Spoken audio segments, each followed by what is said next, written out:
Iya, bismillahirrahmanirrahim. Bertemu lagi pada kesempatan kali ini yang insya Allah dirahmati oleh Allah Subhanahu wa taala.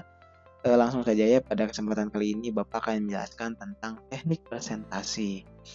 Ini merupakan materi lanjutan dari pengenalan PowerPoint ya pada pertemuan kemarin. Nah, untuk sumber referensinya itu ada dari bahan ajar, simulasi dan komunikasi digital. Ini digunakan ya pada semester 1 kelas 10 pada SMK tentunya ya.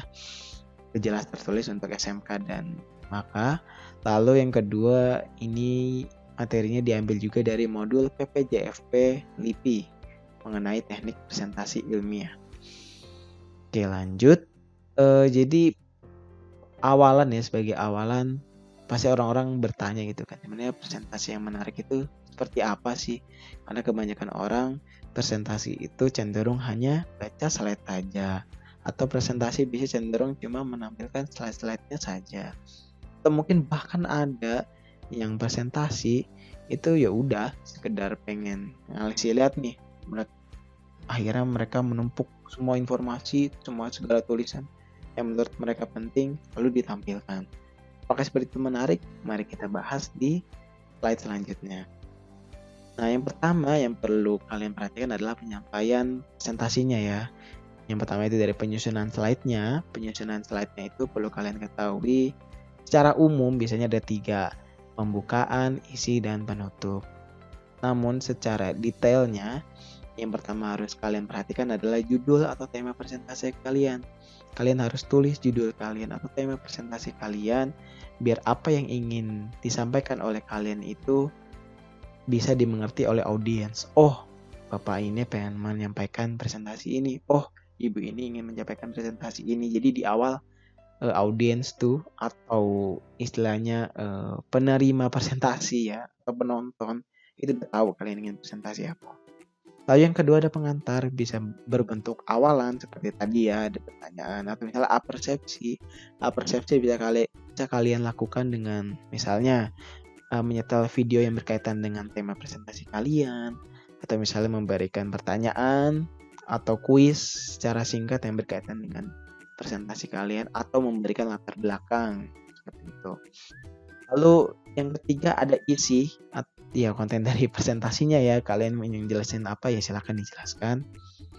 Lalu yang terakhir ada penutup, bisa berupa kesimpulan, pertanyaan yang sudah bisa audiens jawab, dan bisa juga salam. Nah, lalu yang kedua ada dari aspek presenter. Presenter atau si pembawa presentasi. Ada 3 poin utama ya. Yang pertama ada ethical, jadi ini menentukan sikap kalian terhadap audiens itu seperti apa. Misalkan apakah kalian ketika presentasi membelakangi audiens atau tidak, kalian menyapa audiens atau tidak, ya seperti itu ya. Lalu yang kedua ada logik ya. Jadi ini terkait dengan data dan fakta yang ada pada presentasi kalian. Presentasi kalian itu fakta atau hanya sekedar omongan kalian aja. Nah, itu biasanya dibuktikan dengan apa? Dengan data-data atau literatur yang sudah kalian baca. Seperti itu. Lalu yang ketiga ada emosional, tutur kata dan gesture. Ini tuh ya berkaitan dengan cara kalian bicara, bahasa tubuh kalian, posisi badan kalian, tangan kalian, kepala kalian, kaki kalian, seperti apa ketika presentasi. Seperti itu. Lalu yang selanjutnya itu ya presentasi itu sebenarnya bercerita. Kenapa Bapak bilang seperti itu? Secara mendasar sebenarnya PowerPoint itu terdiri dari teks ya. Terdiri dari teks. Itu bisa jadi diambil dari PDF misalnya. Atau misalnya kalian punya tulisan ya bisa kalian ambil. Atau misalnya kalian punya dokumen yang ingin kalian ambil intisarinya atau informasinya, dipadukan dengan multimedia, bisa gambar, bisa suara, bisa video, dan jadilah presentasi. Nah, biasanya hal-hal seperti ini tuh disatukan di dalam PowerPoint. Kalau misalnya kalian pakai software lain, ya kalian bisa menggunakan Prezi contohnya yang cukup atraktif ya untuk aplikasi itu. Kalau misalnya belum ada yang tahu Prezi apa, mangga silahkan dicari Prezi itu apa. Lalu selanjutnya presentasi itu usahakan sederhana. Sederhana tapi bukan seadanya. Kalau diilustrasikan ini ibarat iPod dibandingkan dengan pemutar kaset zaman dulu. Jangan sampai ya presentasi kalian tuh ya udah asal plek-plek aja gitu, asal taruh aja, jangan seperti itu. Sederhana tapi tidak semaunya. Perhatikan website ini. Enak kan ngelihatnya presentasinya bagus. Secara looks enak, estetik. Bandingkan dengan web yang Bapak kasih ini. Ini ya mungkin secara informasi banyak ya, tapi secara looks kan nggak enak gitu kan. Ya di pojokan ada gambar ini, di bawah ada ini, di tengah ada teks gede, tulisan banyak, ya kan. Seperti itu. Jadi usahakan presentasi itu sederhana, padat, jelas. Kalau bisa singkat, padat, dan jelas itu jauh lebih baik. Tentunya didukung juga dengan gambar atau ilustrasi. Nah, lalu yang selanjutnya, hindari terlalu banyak teks. Ini mendukung pernyataan yang tadi ya, sederhana.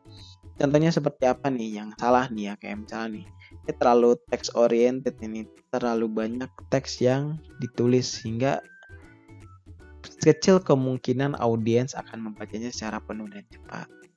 Contoh lainnya seperti ini ya salah ya, sebenarnya nggak sepenuhnya salah, tapi alangkah baiknya jika seperti ini nih contohnya. Kemarin seperti presentasi Bapak. Ketika kalian ingin menjelaskan struktur formula, ya maka gambarkan struktur formula itu seperti apa, bagian-bagiannya seperti apa. Atau mungkin kalian misalkan ingin mengilustrasikan gambar bergerak. Silakan kalian jelasin gambar bergerak secara teks atau secara tulisan seperti apa, secara ilustrasi seperti apa. Gitu. Lalu selanjutnya ada dari aspek visual dan verbal. Kalau dari visual nih contohnya, misalkan kalian punya paragraf atau kalimat ya. Tinggi beruang madu dewasa bisa sampai 2 kali tinggi manusia. Itu kan sebenarnya secara logik itu bisa kalian gambarkan, bisa kalian visualisasikan. Maka silakan visualisasikan.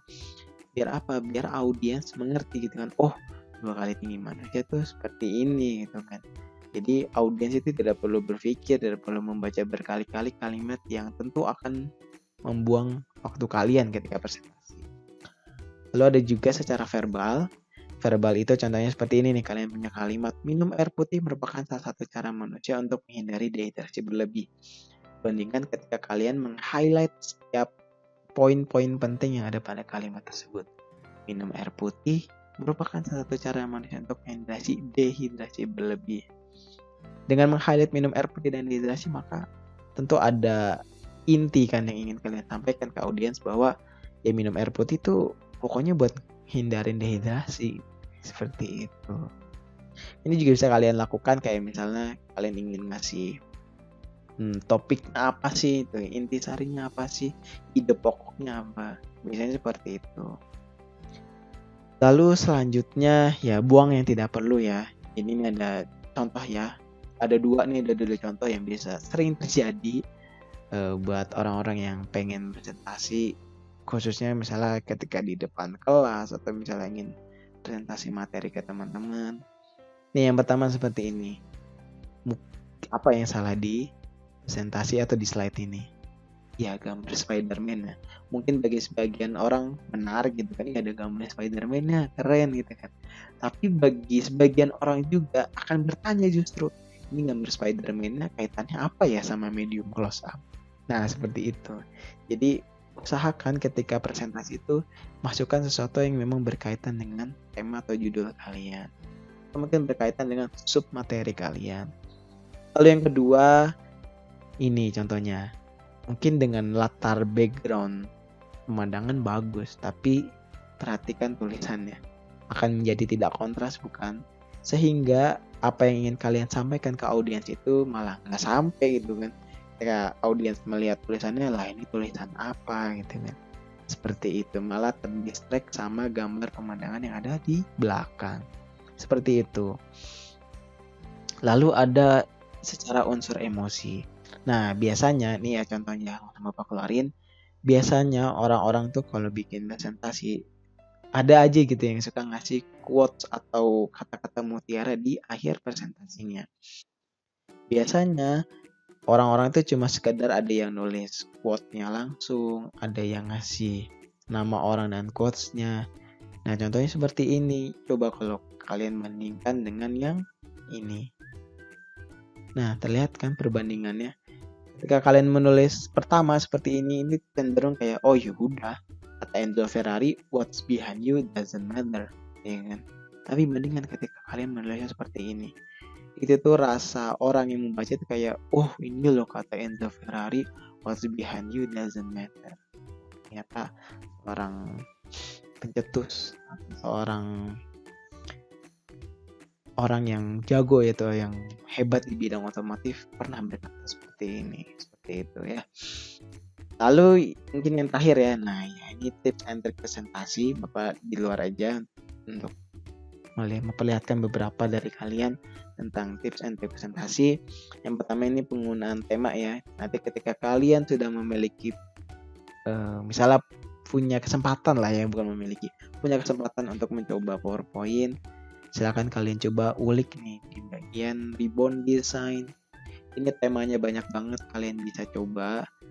Tuh ada yang seperti ini, ada yang seperti ini. Ini kalian bisa pakai, kalian coba. Dengan maksud dan gunanya apa? Biar audiens itu tertarik gitu loh, terhibur terus selama panjang ya, atau sepanjang presentasi berlangsung. Lalu yang kedua ada penggunaan font yang proporsional dan tegas. Kalian juga udah pernah lihat ya di Word ya, bahwa ini tuh pilihan fontnya banyak, ukurannya bisa kalian atur, warnanya pun juga bisa kalian pilih, mau warna apa, misalnya hitam, merah, kuning, nah seperti itu ya. Tapi tentunya sesuai dengan kebutuhan aja ya, jangan sampai berlebihan menggunakannya. Lalu yang ketiga ada penggunaan animasi yang tidak berlebihan. Ini animasi ya, animasi itu juga banyak bentuknya. Contohnya yang zoom, nah atau misalnya bounce, nah itu silakan bisa kalian gunakan sesuka hati kalian, tapi tentunya proporsional ya, jadi sesuai gitu sama apa yang kalian butuhkan. Lalu susunan dan komposisi slide yang sesuai, jadi jangan sampai ada teks terus ditumpuk gambar, nah itu ya nggak sesuai secara komposisi. Dan yang terakhir catatan kecil. Catatan kecil ini sebenarnya di luar PowerPoint, kalian boleh sangat-sangat boleh untuk membuat catatan kecil ketika kalian presentasi. Ini akan berkaitan dengan sikap kalian ketika presentasi. Jadi nggak terus-terusan melihat ke arah slide gitu, tapi kalian bisa melihat ke catatan kecil kalian, lalu jelaskan kepada audiens. Jadi presentasi itu sebagai media aja untuk kalian mempresentasikan atau mempersembahkan sesuatu. Seperti itu ya. Terima kasih sudah mendengarkan penjelasan secara singkat ya tentang teknik presentasi. Untuk detail lebih lanjutnya kalian bisa baca di sumber referensi. Terima kasih untuk waktunya, mohon maaf bila ada kekurangannya, dan terima kasih, sampai jumpa.